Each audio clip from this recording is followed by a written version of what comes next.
గురువుగారు, పాండవ పక్షాన చేరితే నిన్ను ఆరో భర్తగా ద్రౌపది అంగీకరిస్తుందని శ్రీకృష్ణుడే కర్ణుడితో చెప్పాడని చెప్తారు. శ్రీకృష్ణుడు ఇలా చెప్పడం సమంజసమే అని అంటారా?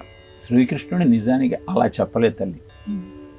ఈ సందర్భము భారతంలో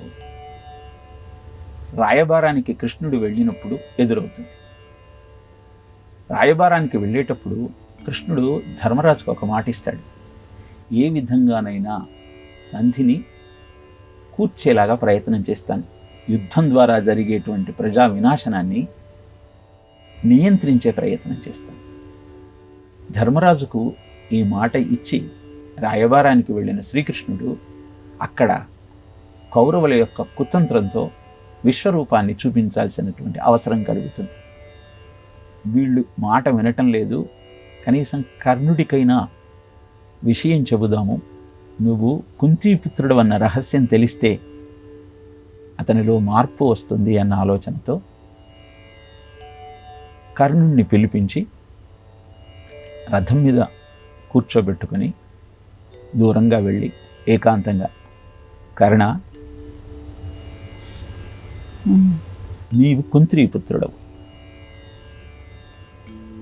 ధర్మం పాండవుల వైపు ఉన్నది, నీవు కూడా పాండవులలో ఒకడిగా వారి చెంతన నిలిస్తే ధర్మరాజు నీ తమ్ముడు కనుక నీకు పట్టాభిషేకం చేస్తాడు, అర్జునుడు నీ సారథిగా ఉంటాడు, అభిమన్యుడు నీకు రక్షణ కల్పిస్తాడు, భీముడు ప్రతినిత్యము నిన్ను కంటికి రెప్పలా కాపాడతాడు అని చెప్తూ, రాజశ్చ రాజకన్యాశ్చ ఆనయంత్యభిషేచనం షష్ఠే త్వాం తథా కాలే ద్రౌపది అనుగమిష్యతి అన్న వ్యాసుడు రాసిన శ్లోకానికి అనేకమైన అపార్థాలు కలగజేయటం జరిగింది. ఈ శ్లోకం అర్థం ఏమిటి అంటే, రాజులు రాజకన్యలు వాళ్ళంతా ఆనయంతి అంటే తీసుకొస్తారు, అభిషేచనం అభిషేకానికి కావలసినటువంటి పదార్థాలను, షష్ఠే త్వాం తథా కాలే, ఆ షష్ఠే అన్న పదాన్ని 6వ భర్తగా మార్చేసుకున్నారు. షష్ఠే కాలే అంటే మనకు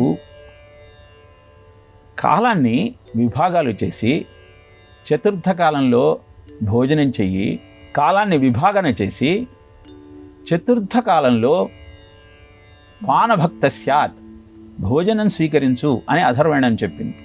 అలానే షష్ఠే కాలే అంటే అభిషేకం చేసే సమయము అని అర్థం. అంటే ఆ శ్లోకం అర్థం ఏమిటి, వ్యాసుడి హృదయం ఏమిటి అంటే,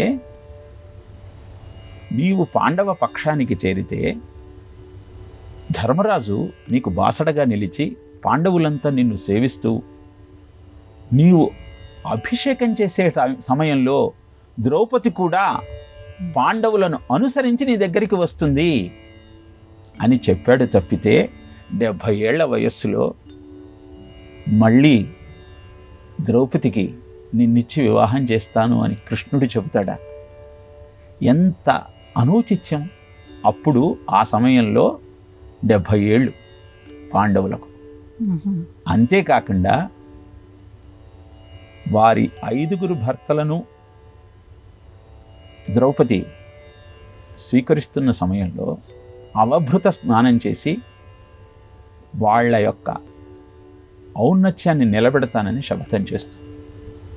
మరి ఇంత అద్భుతమైనటువంటి సన్నివేశాన్ని ఎంత దుర్మార్గంగా మలిచారంటే, పండు కింద పడితే అది తిరిగి చెట్టుకు అతుక్కోవటానికి అందరూ తమ మనసులోని మాట చెప్పాలని పాండవులంతా చెప్పిన తర్వాత ఆ పండు తిరిగి చెట్టుకు అంటుకోకపోతే ద్రౌపదిని నీ మనసులో మాట చెప్పమంటే, కర్ణుడు నాకు 6వ భర్తగా కావాలి, అది నా మనసులో మాట అని చెప్తే ఆ పండు చెట్టుకు అంటుకుంది అని కథ ఎంత దుర్మార్గమైన కథ. పురాణాన్ని ఇలా అపహాస్యం చేస్తూ పురాణ పురుషుల యొక్క శీలాన్ని ఇంత దుర్మార్గంగా మార్చేస్తూ భారతీయ జీవన విధానంలోని ఔన్నత్యాన్ని అపహాస్యం చేసే లక్ష్యంతో ఈ కథలన్నీ ప్రచారంలోకి వస్తున్నాయి. కానీ కర్ణుడిని ఎలా అయినా సముదాయించి యుద్ధాన్ని నివారించాలన్న ఆలోచనతో కృష్ణుడు, నువ్వు పాండవులలో ఒకడివి, వచ్చినట్టయితే పాండవాగ్రజుడివైన నీకే అభిషేకం జరిగి పట్టాభిషేకం జరిగి అందరూ ఆనందంగా ఉంటారు. ఎందుకంటే దుర్యోధనుడిని నువ్వు వీడిన మరుక్షణం దుర్యోధనుడు యుద్ధాన్ని ఆపేస్తాడు, కనుక అందరూ ఆనందంగా ఉండవచ్చు అన్న ఉద్దేశంతో కర్ణుడితో కృష్ణుడు చెప్పిన మాటలు ఇవి. దీని ద్వారా కర్ణుడి ఔచిత్యం కూడా బాగా పెరిగింది. అయినా అతను ధర్మము పాండవుల వైపు ఉన్న స్నేహధర్మాన్ని పాటిస్తూ కర్ణుడు దుర్యోధనుడితోనే ఉన్నాడు. ఈ సత్యాన్ని మనం గమనించగలిగితే, వ్యాస హృదయాన్ని మనం అర్థం చేసుకోగలిగితే మహాభారతం ఎందుకు ప్రపంచానికి మార్గదర్శకమైనదో అవగతం.